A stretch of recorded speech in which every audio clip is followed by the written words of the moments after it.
Salut Brigitte, salut Marco, j'ai appris des nouvelles insultes cette semaine, mes commentaires et messages privés étaient remplis de FDP, NTM, JTC, apparemment internet est rempli de gens qui jouent à déchiffrer des lettres sans jamais demander de voyelles. En tout cas une lettre dont il manque pas, c'est le N. Parce que la haine.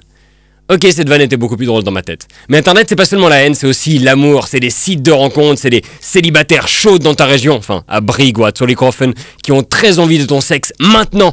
Mais juste avant, il faut mettre ton numéro de carte de crédit pour prouver que t'es majeur. Mais y a pas que des robots, 45% des Français et des Suisses ont déjà fréquenté au moins une fois un site de rencontre, et pourtant j'ai toujours aussi peu de matchs. De nos jours, un tiers des rencontres se nouent sur internet, c'est devenu totalement banal, et pourtant ça reste un peu tabou. Une personne sur 4 pense que c'est les gens désespérés qui recherchent l'amour sur internet.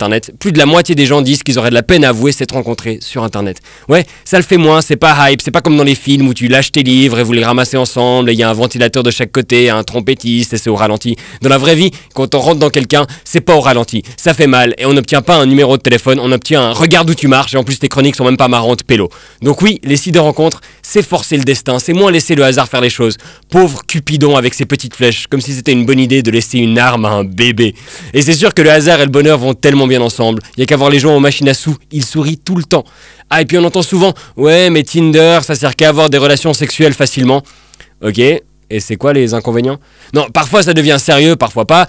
Comme toutes les rencontres, mais on aurait tort de pas profiter de la technologie. Nos téléphones, ils peuvent nous commander une pizza, un Uber, faire un virement bancaire, regarder une vidéo d'hippopotame qui a la diarrhée, piloter un drone, mais pas décrocher un rencard. C'est quand même beaucoup plus logique d'avoir un endroit avec des hommes et des femmes qui cherchent à rencontrer quelqu'un, et ça se fait plus ou moins naturellement, plutôt que les boîtes de nuit où t'as un mec bourré, une fille pas intéressée, et tu forces. Tinder, il y a quand même nettement moins de risques de se faire vomir dessus. Donc il n'y a pas de honte à avoir à rencontrer des gens sur internet. Et il n'y a pas besoin de dire « Oh non, moi je suis sur Tinder pour voir ce que c'est un pote qui m'a inscrit, c'est pour rigoler. » Non, non.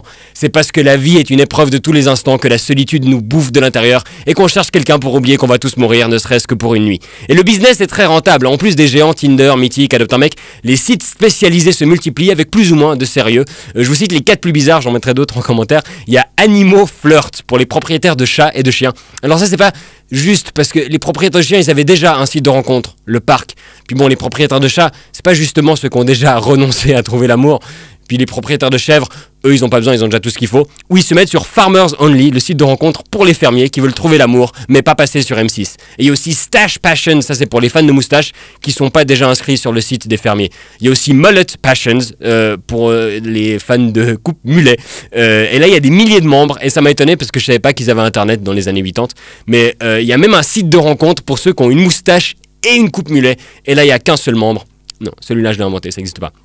Mais celui que j'ai pas inventé, c'est Diaper Mate, pour les adultes qui aiment porter des pampers. Alors je parle pas des gens qui sont forcés d'en porter par une condition médicale, mais il y a des gens qui sont pas obligés, mais que ça excite. C'est soit des nostalgiques, soit des gens pressés. Et pour eux, je pense qu'il y a un vrai avant et après ce site, parce qu'avant, ça devait être difficile de rencontrer des gens qui partagent ta passion, d'aborder le sujet discrètement au premier rendez-vous. Je reviens, je vais aux toilettes. Ah non, moi pas besoin, je suis en train de faire en ce moment. Alors oui, les sites de rencontres, c'est débile, c'est superficiel, mais c'est rigolo. Et après, il y a pas de miracle, la plupart des rencontres, ça donne rien, mais ça change rien que tu sois sur internet ou pas. Quand tu parcours un bar du regard, tu swipes aussi, mais essaye pas de faire les gestes parce que tu vas te faire remarquer. Et ça remplacera jamais toutes les autres rencontres, on est d'accord, mais ça peut mettre plus de chance de notre côté pour les gens qui en ont besoin, comme moi. Parce que statistiquement, les gens rencontrent leur moitié, soit au travail, soit via des amis. Moi, je travaille chez moi. Et mes colocs, ils sont mignons, mais je crois pas que je suis tellement leur genre. Et les amis d'amis, si vous avez des amis comme les miens, ils vous présentent jamais des filles célibataires. Ils sont comme Gollum avec l'anneau. Mon précieux. Et les temps changent. Quand on demande à nos grands-parents comment ils se sont rencontrés, il y a souvent de belles histoires. L'avantage, c'est qu'on n'a aucun moyen de les vérifier. Puis à l'époque, il y avait aussi des histoires moins romantiques. Comment t'as rencontré grand-maman?